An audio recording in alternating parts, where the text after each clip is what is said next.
Hello friends, आज बानिए देखाबो नरम तुलतुले तिल पिठेर रेसिपि।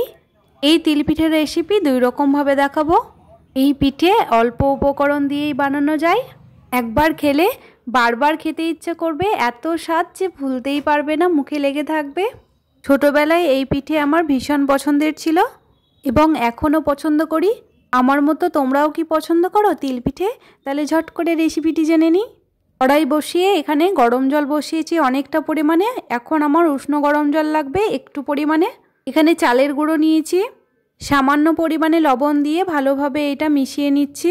অল্প অল্প করে উষ্ণ গরম জলটা দেব আর মেখে নেব। একসঙ্গে অনেক বেশি জল দেব না, অল্প অল্প করে দিয়ে ভালোভাবে মেখে নিতে হবে। একটা ডো বানাতে হবে। এই পিঠে বানানো খুবই সহজ, তোমরাও একবার দেখলে ঝট করেই বানিয়ে ফেলতে পারবে। আর খেতে যে কি পরিমাণে ভালো লাগে তোমরা না খেলে তো বুঝতেই পারবে না। তিলের পুরটা কিন্তু আগের থেকেই বানিয়ে রাখা হয়েছিল। বাজারে সাদা তিল কিনতে পাওয়া যায়, সেই তিলকে কাঠখোলায় ভেজে নেওয়া হয়েছিল। একটুখানি ভেজে নিলেই হবে। তারপরে শিলনোড়ায় কিন্তু আধভাঙা করে নেওয়া হয়েছিল। গুড়ের সঙ্গে ভালোভাবে আধভাঙা তিলটা মেখে নেওয়া হয়েছিল। তিল পিঠে বানানোর জন্য এখানে ডো কিন্তু তৈরি হয়ে গেছে। এরকম সুন্দর ডো কিন্তু বানিয়ে নিতে হবে। ডোটাকে রেস্টে রাখার কোনো প্রয়োজন নেই, সঙ্গে সঙ্গেই পিঠেগুলো বানানো যাবে। আর দেখো পুরটা কত ঝরঝরে হয়েছে। এই রকম তিল আধভাঙা করে গুড়ের সঙ্গে মিশিয়ে নিলেই হবে। এইটা তোমাদের সঙ্গে আমি শেয়ার করতে পারিনি, কারণ মা করে রেখেছিল আগের থেকে। পিঠেটা আমার মাই বানিয়েছিল, আমি একটু হেল্প করেছিলাম।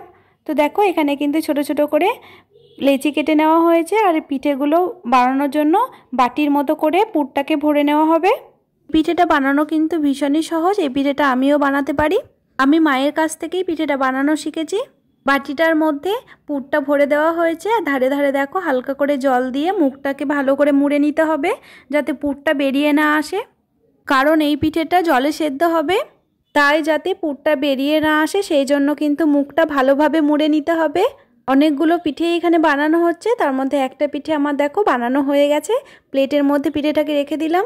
ঠিক একইভাবে কিন্তু আরও একটা পিঠে তোমাদের বানিয়ে দেখাচ্ছি। প্রথমে বাটির মতো করে নিলাম, তারপরে পুর দিয়ে মুখটাকে খুব ভালোভাবে মুড়ে নিতে হবে জল দেওয়ার পর। এই পিঠেটা দুজন মিলে বানালে খুবই অল্প সময়ের মধ্যেই কিন্তু পিঠেটা হয়ে যাবে। একা বানালে একটু টাইম লাগবে, কারণ একা বানালে একটা একটা করে পিঠে বানাতে হবে। এই পিঠের মুখটাও কিন্তু খুব ভালোভাবে মুড়ে নেওয়া হচ্ছে দেখো। এই পিঠেটাও প্লেটের মধ্যে রেখে দেব। একইভাবে কিন্তু বাকি পিঠেগুলোও বানিয়ে নেব। তো একটা একটা করে বাকি পিঠেগুলোও কিন্তু বানিয়ে রাখা হচ্ছে প্লেটের মধ্যে। তোমরাও কিন্তু এই পিঠেটা বাড়িতে বানিয়ে দেখতে পারো, খেতে অনেক বেশি মজার হয় এই পিঠে। প্রথমেই বলেছিলাম এই পিঠেটা দুরকমভাবে বানিয়ে দেখাবো, সেই জন্য অনেকগুলো পিঠে আমার লাগবে এখানে। কিছুটা আমি সেদ্ধ পিঠে রাখবো আর কিছুটা আমি ভাজা পিঠে বানিয়ে দেখাবো। এই পিঠে আগে খেয়ে থাকলে অবশ্যই কমেন্টে জানাবে। যারা বানাতে জানো না তারা এই ভিডিওটি দেখলে ঝট করে তোমরাও বাড়িতে বানিয়ে ফেলতে পারবে। তো সবগুলো পিঠে আমার বানানো কমপ্লিট হয়ে গেছে। আগের থেকেই জল গরমটা বসিয়ে রেখেছিলাম, সেটা খুব ভালোভাবে জলটা গরম হয়ে গেছে। পিঠেগুলো এর মধ্যে এবার ছেড়ে দেওয়া হচ্ছে। ফুটান্ত গরম জল লাগবে তার কোনো মানে নেই, একটু জলটা গরম হলেই কিন্তু পিঠেগুলো ছাড়া যাবে। কিছুক্ষণ অপেক্ষা করলেই পিঠেগুলো বানানো হয়ে যাবে। তো দেখো জলটা কিন্তু খুব ভালোভাবে গরম হয়ে এসেছে আর পিঠেগুলো কিন্তু ওপরে ভেসে উঠেছে। গ্যাসের ফ্লেমটাকে মিডিয়ামে রেখেছিলাম। খুন্তি দিয়ে ভালোভাবে নেড়ে নিলাম পিঠেগুলোকে। আর কিছুক্ষণ হয়ে যাওয়ার পরেই আমি পিঠেগুলোকে তুলে নেব ঝান্নার সাহায্যে। ভালোভাবে জল ঝরিয়ে আমি তুলে নেব। সব পিঠেগুলোই আমি একসঙ্গে বানিয়ে নিলাম আর প্লেটের মধ্যে পিঠেগুলো আমি তুলে রাখবো। পিঠে খেতে ইচ্ছে করলে ঝট করে অল্প উপকরণ দিয়েই পিঠেটি বানিয়ে নিতে পারো। এই পিঠে পেলে বাচ্চা থেকে বুড়ো সকলের মন কিন্তু খুশি হয়ে যাবে। একে একে সব পিঠেগুলোই প্লেটের মধ্যে তুলে নিচ্ছি দেখো। এই পিঠেটা এখন একদমই গরম আছে, এটা একটু ঠান্ডা হওয়ার পর খাওয়া যাবে। ঠান্ডা বলতে একদম ঠান্ডা নয়, একটু কুসুম কুসুম ভাব এলেই কিন্তু খাওয়া যাবে। পিঠেটা আমার সবগুলোই বানানো কমপ্লিট হয়ে গেছে।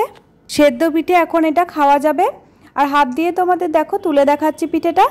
সেদ্ধ পিঠে কিছুটা আমি সরিয়ে রাখবো আর কিছুটা আমি ভাজা পিঠের জন্য বানাবো। কিছুটা পিঠে আমি আর একটা প্লেটে তুলে নিয়েছি। আর এখানে দেখো আদা কাঁচা লঙ্কা বাটা দিয়ে দিয়েছি। কিছুটা পরিমাণে হলুদের গুঁড়ো লাগছে। হলুদের গুঁড়োটা অল্প করে দিলেই হবে, খুব বেশি দেওয়া লাগবে না। আর পরিমাণ মতো লবণ দিয়ে দিতে হবে। সবগুলো উপকরণ আমার দেওয়া হয়েছে। খুব ভালোভাবে কিন্তু এটাকে মাখিয়ে নিতে হবে। এই পিঠেটা চাইলে কিন্তু তোমরা ঘি দিয়েও ভাজতে পারো, তাতেও খেতে ভালো লাগবে। আমি কিন্তু সরষের তেল দিয়ে ভাজবো। খুব সুন্দর করে সবগুলো পিঠের সঙ্গে মাখানো হয়ে গেছে। এই পিঠের সঙ্গে কিন্তু জিরে গুঁড়ো দেবে না, তাতে করে কিন্তু খেতে ভালো লাগবে না। আদা কাঁচা লঙ্কা বাটাই দেবে শুধু। কড়াইটা বসিয়ে দেওয়ার পর সর্ষের তেল দিয়েছিলাম, আর তেলটা কিন্তু গরম হয়ে এসেছে। পিঠেগুলো কিন্তু আমি ছেড়ে দিলাম। পিঠেগুলো মিডিয়াম দম করে ভেজে নিতে হবে। পিঠেগুলো যখন ভাজা হয়ে যাবে তখন তোমরা দেখেই বুঝতে পারবে যে পিঠেগুলো ভাজা হয়ে গেছে। পিঠটা আমার ভাজা হয়েছে, পরের পিঠটা আমি উল্টে দিচ্ছি একটা খুন্তির সাহায্যে। খুন্তি দিয়ে হালকা হাতে পিঠেগুলোকে উল্টে নিতে হবে, না তো ভেঙে যেতে পারে পিঠেগুলো। এই পিঠেটাও ভাজতে বেশিক্ষণ সময় লাগবে না, অল্প সময়ের মধ্যেই কিন্তু পিঠেটা ভাজা হয়ে যাবে। এই পিঠেটা যখন একদম ভাজা হয়ে যাবে তখন কিন্তু গন্ধে মোমো করবে, খুব সুন্দর একটা গন্ধ বেরোবে পিঠেটা থেকে। আর পিঠেটা কিন্তু আমার ভাজা একদমই কমপ্লিট হয়ে গেছে। এই পর্যায়ে এলেই বুঝে নিতে হবে পিঠেটা ভাজা কমপ্লিট হয়েছে। একটা প্লেটের মধ্যে আমি তোমাদের তুলে দেখাচ্ছি পিঠেটা। এরকম টেস্টি টেস্টি তিল পিঠের মজাদার রেসিপি তোমরাও ঘরে বসেই বানিয়ে নিতে পারবে। একবার খেলে বারবার খেতে ইচ্ছে করবে। তিল পিঠের 2 রকম রেসিপি তোমাদের সঙ্গে শেয়ার করলাম। 2 রকমভাবে এই পিঠের রেসিপি অসাধারণ লাগে। আজকের এই রেসিপি তোমাদের কেমন লেগেছে কমেন্টে জানিও। ভালো লাগলে লাইক করে দিও, চ্যানেলটিকে সাবস্ক্রাইব করে দিও, পাশে থাকা বেলটি কিন্তু অন করতে ভুলবে না, আর প্রচুর শেয়ার করে দিও। তোমরা কেমন ধরনের ভিডিও দেখতে চাও অবশ্যই কমেন্টে জানিও। 2 পিঠেটাই হাত দিয়ে ভেঙে দেখাচ্ছি। এতটা নরম তুলতুলে হয় যে মুখে দিতেই কিন্তু মিলিয়ে যাবে। আজকের মতো টাটা বন্ধুরা, আবারও ফিরে আসছি অন্য কোনো দিন অন্য কোনো রেসিপি নিয়ে।